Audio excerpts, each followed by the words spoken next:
सज्जनों ते मित्रों अस्सलाम वालेकुम। लो जी जनाब, और जिवें तुहानूं असीं दस्सिया सी कि असीं शहर चों अपने पिंड आ गए हैं जनाब। ते पिंड च जनाब आ पाकिस्तानी गाँव दी सौगातां जनाब, अलसी दियां पिन्नियां जनाब, जेड़े के भाई आफ्ताब साहब भी विच हेल्प कर रहे हैं। हाँ जी, ए देख सकते हैं तुसी जनाब, मिठा चेक हो रहा वा ते भाई साहब कर रहे हैं मिठा चेक जी। भाई साहब किदा मिठा घट लगदा? मैं भी थोड़ा जिहा चेक किया वा, मिठा नहीं ठीक है नहीं, बल्कि मैं तो इधर फोका जिहड़ा सी वो चेक किया। लो जी जनाब, 4.5 किलो मिठा पिया इहदे विच। अम्मी जी गुड़ पाया वा? हाँ गुड़ जी, ए देख सकते हैं तुसी जनाब, बहुत मिठा पुत्त बाद च। हाँ जी, ते मैं भी दोबारा चेक करदा। ए है जी, ए अलसी। हाँ जी,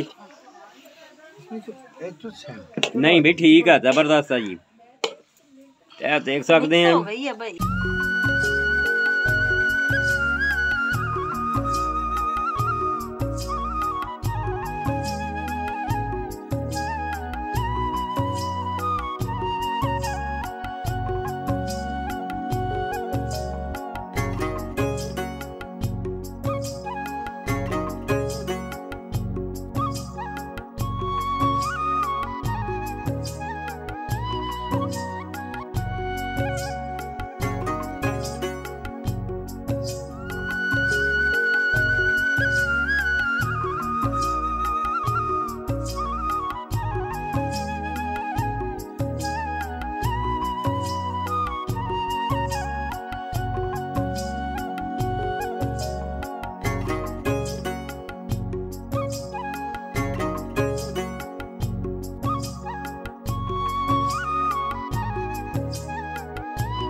खाओ। लो जी जनाब, आयजा भी बड़े ऊपर मुंह करो ना। ए पिन्नियां अलसी दियां खा रही है, ए पिन्नी लेके बैठी है जनाब। हाँ खा के दिखाओ इधर मुंह करके। हाँ आयजे, आपको पिन्नियां अच्छी लगी हैं?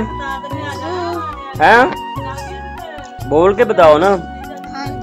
अच्छा, तो अब रोज खाया करोगी? ठीक है, आपको बहुत पसंद आई हैं। आयशा भी आ गई है। आयशा, आपने पिन्नियाँ चेक की हैं? हाँ जी। कैसी लगी हैं? अच्छी। अच्छी लगी हैं? खा के दिखाओ फिर। मजेदार है। मजेदार है। ये सर्दी की सौगात है। हाँ जी। अच्छा, इसमें सारी गर्म चीजें हैं।